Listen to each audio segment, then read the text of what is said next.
G'day everyone, welcome back to another edition of Guvs Hero Review videos. Today we are taking a look at another of the summer seasonal event heroes, specifically the 5-star legendary yellow heroine, Hanalei, the Surfing Lifesaver. Now, Hanalei is available for summons from the seasonal portal, specifically the summer one, which comes around once every year through the month of July. So even though it only appears once a year, the summer portal does run for a month-long period, which means that it's roughly the same number of days of opportunity to summon in as most of the other portals in the game. Unlike the spring and Halloween events, the summer and winter ones are just in a single month. They don't actually bridge two different months, and hence there is no choices on the Heroes of the Month. You've got, in this case, Crypt is the only option you've got available to you. So a little bit of a difference between some of those seasonal portals. Hanalei herself, she's been in the game PuzzleCombat for a little bit now as part of the Waterfight family. She was initially introduced with the very first appearance of the event back in July 2021. The family in the portal was expanded year on year, so in July 2022 they added a couple of extra heroes in Wade and Guppy, and then in 2023 they added the first of the variant heroes to this portal. Now 2024 we've not seen any expansion, which is a little bit slack, I think. It just means that the variance in this portal is very, very stagnant. But yeah, that's sort of the history of the family. The portal itself, we can see the odds here. They are coming in at a 1% chance for a seasonal legendary variant hero and a 0.6% chance for a legendary seasonal event hero without a variant. So it's a bit of an odd portal in that there is only one variant hero, specifically it's variant Hudson, which means that you have very much the highest probability of any hero summons in the game to get variant Hudson in this one portal. Otherwise, if you were to go and do 100 summons in this portal, so across those 100 summons, there is an 80% probability that you'd get any of the event heroes from this portal. For the variant hero, i.e. variant Hudson, there is a 63.4% probability that you'll get him, but only a 45.2% probability that you'd get one of the other legendary event heroes. If you were to drill down onto the specifics, so going after a specific hero in those 100 summons, so as I mentioned, the variant hero, there's only one of them, so it's the 63.4% probability of getting variant Hudson. But on the non-variant heroes, there are a bunch of them. There are, I think, what is it? 1, 2, 3, 4, 5, 6. 6 of them in total. So it's a 9.5% probability to draw a specific non-variant hero, i.e. a specific hero other than variant Hudson in this portal. So not the greatest odds if you're summoning to try to get a copy of Hanalei specifically. This obviously will change if other variants are added to the portal. So if Hanalei gets a variant added, she will drop out of the non-variant and she'll go into the variant hero probability portion. So it'll change things up if that happens down the track. Let's flip across real quick and we can take a look at her artwork. So this is Hanalei's artwork. So we got some of those sort of I want to say 1980s-esque Surf Lifesaver sort of vibes going on, but I guess it could be any time. But yeah, she's sort of really diving into those Lifesaver tropes. So we've got the life ring, we've got the red and yellow banding across most of it. I don't know how many Surf Lifesavers use surfboards to enact their rescues, but that is what Hanalei has chosen to use. So there's, I don't know, I guess some Baywatch kind of vibes going on. I don't know, whatever. But yeah, that's her artwork. So feel free to pause it if you wish, but otherwise, let's dive back across and we can take a look at Hanalei's family. So she is a member of the Waterfight family, which is the summer event family. And being a member of this family, Hanalei has a 10% chance to trigger the Soothing Waves effect whenever she casts her special skill. So the Soothing Waves effect has, it will heal all allies for 13% HP. So 2 quick notes on this one. Number 1, the Soothing Wave effect is inherent to every member of the family. You don't actually need multiple Waterfight family members to actually trigger this effect. You can bring just Hanalei across and it will have the 10% chance to trigger that effect. The other thing to note is that the 13% heal is based on the individual's HP. So if you've got a higher HP hero, they will gain more HP points back because it is percentage based of the individual, not based on the caster specifically. There is also, you can see down the bottom there, a bonus attack bonus, defense stat bonus for having 2, 3, 4, or 5 unique heroes. So there is a 3, 6, 9, or 12% defense bonus respectively. So this one, you do have to have unique heroes and multiple heroes in the fight. It can't just be 2 copies of Hanalei. It's got to be 2 different heroes, such as combining Hanalei with Hudson or with Guppy as 2 examples. On her personal side of things, she comes in with 637 attack, 701 defense, and 1,508 HP. So there is quite a substantial skew there going from that attack stat towards both the defense and HP stats, which kind of works a little bit, I guess, towards her skill, seeing as she's got literally no attack value at all. But yeah, the other thing to note is her power comes in at 684. This is quite low compared to some of the most recent heroes into the game. So you've got Topaz, who's the current leader at 742, but I mean, the current hero of the month is 734 as well. So yeah, quite a bit lower than some of those most recent heroes. Also low compared to the new Waterfight arrivals. So you've got Guppy and Wade, they're at about 700 power in total, so a little bit of power creep going on there. So all that power means is it's a reflection of the total base stat distribution. So more base stats means higher power, and by converse, more like a higher power will mean that there are more base stats to distribute amongst the attack, defense, and HP.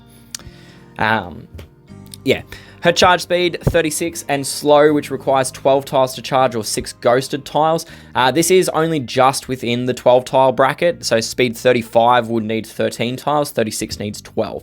The speed break, therefore, is a full bracket up, so it needs a +7 speed improvement to get up to speed 43. You can do that quite easily. Yellow does have the 4-star Triss Vector, which will give you a +7 in speed improvement. Alternatively, you can use the Ragnarok Vantage, but it's only a +6 weapon, so you do need to grab the 4% charge generation node from her emblem tree. Unfortunately, that's found at +20. So realistically, most likely, most people aren't going to charge break Hanalei because she's very much not worth pushing to +20, and a lot of players don't like using 4-star guns when they've got a 5-star one available. So yeah, the speed break, it is possible, but it's not likely to occur. On her class, she is a member of the support class, which grants her the chance to withstand negative status effects as well as charge cutting effects. It's a pretty decent perk. I particularly like the chance to withstand charge cut, such as what you have on heroes like Dragon Fist or Eiko. It's kind of like the inverse of the recon talent. So this one, you withstand ailments and take the damage, but the recon one, you avoid the damage but take the ailments. It is quite a good effect. I do, generally speaking, I like the effect on most heroes. In terms of an actual emblem path, I'll flip across and grab an example, but I personally would not level Hanalei at all, let alone put emblems on her. I don't think she is a hero that is worth doing either of those things on. So if you do choose to level Hanalei and are going to put emblems on her, which I don't recommend, I would say that the best way you could emblem her is going the defense and HP path. Picking up attack nodes is of literally 0 value to Hanalei whatsoever. So there's no point to doing that. So you may as well just grab as many defense and HP nodes. If you are going to emblem her, I very much recommend not embleming her though. So what this looks like, we would pick up defense and HP at each turn. If there's a choice between defense and HP, I tend to prefer defense stats. But in the case of Hanalei, I should undo that, because in the case of Hanalei, it's actually better to grab the HP ones because she does have a minion on her skill. So we are going a HP as the priority, followed by defense, followed by attack at the end. So that would be the path if you are going to not follow my advice and choose to emblem her. But as I said, I definitely would not emblem her. I wouldn't even level her, to be completely honest. So yeah, that's the emblem path. Pause it if you wish, but otherwise let us carry on and we can take a look at her special skill and unpack why I do not think you should level a copy of Hanalei. So her skill is called To the Rescue, and at level 10 skill and 36 charge speed, she will increase the duration of buffs on all allies by 2 turns, summon a rubber duck minion for the caster and nearby allies with 8% HP and 8% attack, inherited from Hanalei. The minion himself or itself will apply a -60 attack debuff for 3 turns to all enemies that they hit. And then finally, Hanalei will provide a plus 180 attack buff to all allies for 3 turns. So, very noticeably, there is no damage in this skill, so that is one of the things we normally look at quite in detail with these hero reviews. The other thing to note is that there's not really any healing. She does have a minion, but calling it healing is quite a loose term. But yeah, we'll start there, seeing as that's where we normally go. So in terms of the healing, so her minion itself, it is a very terrible minion. It comes in with just 120 HP based on her personal HP stats.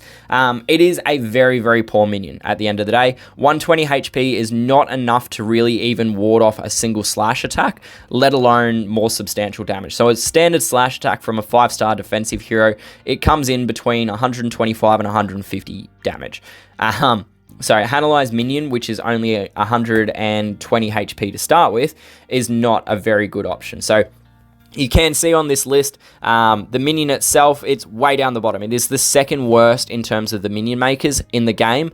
And very notably, all of the summer minion makers, you know, you've got Finley, Lana, Wade, Hanalei, Woo, they are all make up 5 of the bottom 6 options in terms of minion makers. They are really, really, really bad minions. Like 8% is far and away the lowest HP of any minions in the game. So it is quite disappointing. For me though, the dumbest thing with Hanalei is that her minion is for the caster and nearby allies only. You know, you look at the rest of her skill and they're all allies. The duration of buffs, all allies. The attack buff, all allies. Minions, caster and nearby only. It just doesn't make sense because like there's no reason that giving, like anyone could consider putting the minion on all allies to have been too powerful. It just makes no sense. So yeah, as a minion maker, Hanalei is really bad. If we were to switch this graphic out and have a look at the yellow healers, you can see Hanalei is way down the bottom. Like, she's not even in the same realm as a proper yellow healer like Doc Colton or Variant Peeker. Yeah, she's not even, she's barely a 10th, like, of, like, 10% of the healing that someone like Variant Peeker is going to do. So that is a little bit disappointing for me, like very disappointing for me. Moving on from looking at the minion as a minion or a healing thing, the minion's effect is that the minion's targets get minus 60 attack for 3 turns when it hits them. It's a pretty clunky wording, but essentially, anytime one of these rubber ducky minions hits an enemy, it imparts a minus 60 attack debuff to that enemy. This attack buff, it's pretty tiny as well. Minus 60 attack is just 9% of Hanalei. It is actually the highest percentage if you look at Hanalei's stats because her attack stat is so terrible to start with. But that's just her base attack stat. If you were to pop on a 5-star weapon, it's just a 7.2% attack debuff. But on a hero with much more modern stats, e.g. Topaz with plus 20 emblems and a 5-star gun, it is just 5.9% debuff on a hero like that. So this minion attack debuff is so tiny that it's barely worth even being there. Like it provides virtually no benefit whatsoever. It is also worth mentioning as well that it is triggered by the minion strike, which is entirely random. So you could have a situation where all 3 minions that are produced strike the same enemy, resulting in just one enemy with that tiny debuff. And it's not even like this debuff stacks with itself, it replaces itself. So if you have 3 minions strike the same enemy, you don't get 3 minus 60 debuffs on them, you get 1. So it's just so bad. The only upside, and this is me really stretching to find the upside, is that because it is a negative attack, well, it's an attack ailment, it will immediately flip and reverse any attack buffs, so regardless of their magnitude. So taking this to the absolute extreme, if you look at Sapphire has the Berserk style attack buff, right? This will take it from being a plus 131% attack debuff and make it a minus 60 attack debuff. So like that's me stretching it to its absolute best case scenario, is what this minion does. But if there's no attack debuff on the enemy team, then, well, like, your value just evaporates. So I don't like these rubber ducky minions. I mean, you'll find it as a recurring thing in all of these summer videos, but I hate this rubber ducky minion. It just makes absolutely no sense. It provides absolutely no value whatsoever to the heroes. And frankly, it's just a complete waste of space on the card and takes up something that could genuinely have been a useful effect. So yeah, I don't like them. I'm sorry, I don't. Moving on from the minion, two other parts to her skill. So we've got the buff duration increase next, which is actually the first part of her skill. So it increases the duration of buffs on all allies by 2 turns. So it's quite a good effect. It does literally what it says. If there's a buff on any of the allies, the duration is just goes up by 2. So there's some really notable, great uses for this effect. So there's some really key buffs that you can apply to your allies, such as ailment immunity, ailment reflection, damage share, counterattack even. These are really good buffs which can have their duration increased by the 2 turns. Another really good use for this is on heal over time, or even passive charge generation over time. In both of these cases, what it does is it increases the duration of the effect without altering the magnitude or the tick per turn of those effects. So if we take the example of Ksenia is doing 342 HP over 3 turns. That's her standard heal over time buff, which results in 114 HP per turn. So what Hanalei's effect does is it takes it from being 342 over 3 turns, and it instead makes it instead of it being 114 HP per turn for 3 turns, it extends it to being 114 HP for 5 turns. So instead of it being 340 HP over 3 turns, it becomes 570 HP over 5 turns. So it is quite a good effect for that sort of thing. And the same actually applies for the charge generation buffs as well. So quite a good effect. It obviously has some degree of nuance to it because you need to time it yourself. The AI on a defense team is pretty terrible at timing. But yeah, if you can provide a little bit of coordination and intelligence to when you time it, it can be quite a useful ability. But generally speaking, if you were to look at Hanalei versus, I think it's Delphine is the one that does it, you've got buff duration increase or you've got ailment duration increase. And generally speaking, ailment duration increase is a much better effect than buff duration. And the reason I say this is mostly because ailments typically do a much better impact in a battle compared to a buff of the equivalent value. So to put this in perspective, if you were to have a hero that did a minus 48% defense down, that results in a 240% damage increase. Conversely, if you had a hero with a plus 48% attack buff, that's only a 170% damage improvement. So 240% damage improvement versus 170% damage improvement. So the other side that makes ailments much more powerful is you've got really powerful hectic effects like Insanity, Silence, even Sidesteps, Charge Cut / damage effect. Those are really, really key effects that go beyond just being, damage improvement. So in saying that though, buff duration, very powerful if you apply a little bit of that coordination intelligence to when you use the effect. The final part of Hanalei's effect is the attack buff. So all allies get plus 180 attack for 3 turns. Couple of things to note. Number one, obviously, static buff, that kind of sucks. It means it's not going to scale with emblems. It's not just going to scale with power creep, leveling, weapons, or anything like that. It is always going to be 180 attack buff, always, which is annoying. 180 in 3 turns, it's pretty standard for the static buffs. It's the same as what we see on heroes like Brock and Bunraku and Logan. So there is that. The other thing to note before I dive into a little bit of some of the deep dive on it, notably, it is the last effect in her skill, which means it comes after the buff duration increase. So you're not going to get a 5-turn attack buff out of this. It's only going to be the 3 turns because it's already done the buff duration before it gets down to this effect. To dive into the 180 attack, so if you were to try to convert it to a percentage base, because Hanalei has such terrible attack stats to start with, it ends up actually being quite a large percentage of her stats. So 180 attack buff is a 28% improvement on Hanalei's stats. She's got bad attack stats, so it's quite amplified. If you were to look at it on a more modern hero, such as the last 10 Neon City heroes added to the game. It is just a 25% attack buff for the average.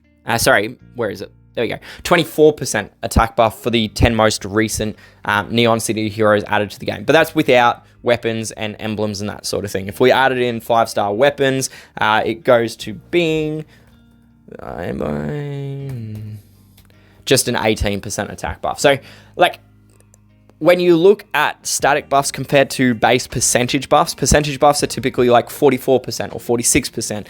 You've got the insane cases like Sapphire and stuff that can go up to 131%. By comparison, Hanalei is less than 25% in literally every scenario that we look at pretty much. So it's not a great attack buff in the scheme of things. So overall, I think that Hanalei is a massive miss, which is unfortunate. I think she's another of the heroes in this portal that is just not up to scratch. It's not on par with where the game and these heroes should be. Even on her release, if you track back to when these heroes were initially released, I did some baseline reviews and like impressions on these heroes. And I have always maintained that most of these heroes from this portal just aren't up to scratch. And Hanalei is another example of that. Her slow speed has nothing really amazing in the skill to offset that speed. There's nothing in the skill which goes, oh wow, that's why her skill is so slow. It's a collection of kind of subpar skills that are nice little secondary effects to a much larger effect, but none of them on their own really shine. Like, you've got no damage. There's virtually no healing because the ducky minion is so terrible and it's only to nearby allies. And I just would have liked more at the end of the day. Personally, I would have loved to see her lean into that quote-unquote to the rescue title of her skill. Like, really lean into being a lifesaver, you know? Have some sort of massive heal, a heal over time, be a reviver, something like that, that really leans into the rescue side of things. But as it is, Hanalei is just not. So, for her grading, I'm going to give her a D- for war and raid attacks. I don't think there's much use for her in an attack team. The best part of her skill is probably the buff duration increase, which, like, that's not saying much as being the best part of her skill. On the war machines, again, a D-. Yes, you do create buffs on a war machine team, so there is some value to that because you get some extra turns out of them, but there's nothing else in her skill that's really making her a war machine quality hero. Like, even the attack buff, you get a better attack buff out of using the battle items. Like, you've got the purple and the red banners, those, or combat boosts, those are going to give you a better attack buff. So not really a war machine hero either. On the event side of things, absolutely pointless, no value whatsoever. E grade for events, won't help you in competition, won't help you in completion. There's no reason to use her on an event team at all. On the war and raid defense side of things, I'm going to give her a D- here as well. I don't see any position on a defense team where she'd be very useful. Maybe as a flank or a tank or something like that, but there's nothing in her skill that makes you go, oh, I'd hate to hit that hero on a defense team. Like, there's nothing there. So D- for overall, for her defense grade. On the 3 tournaments, so we've got the Bloody Battle, so this one there's no healing. She does keep the ducky minions, so that's something, I guess, but I'm going to leave her at a D- on attack and a D- on defense. There's nothing really that makes her be a good buff booster hero, Bloody Battle hero. On the buff booster side of things, though, she does create 1 buff for all allies and also has the buff duration increase for 2 turns, so that does prop her up a little bit on this one, but not by a huge amount. So I'm going to give her a D+ for buff booster attack and a D+ for buff booster defense. Similarly, on the charge attack side of things, she goes from speed 36 up to speed 65, so it is a big speed improvement. You know, it's a 4-tiled charge break, so there is an improvement, but even at speed 65, I can't see her being a very useful hero. So again, improved from a base grading, but still only a D+ for charge tournament attack and a D+ for charge tournament defense. So overall, for Hanalei's grading, that comes out as being a D- for her overall attack grade and a D- for her overall defense grade.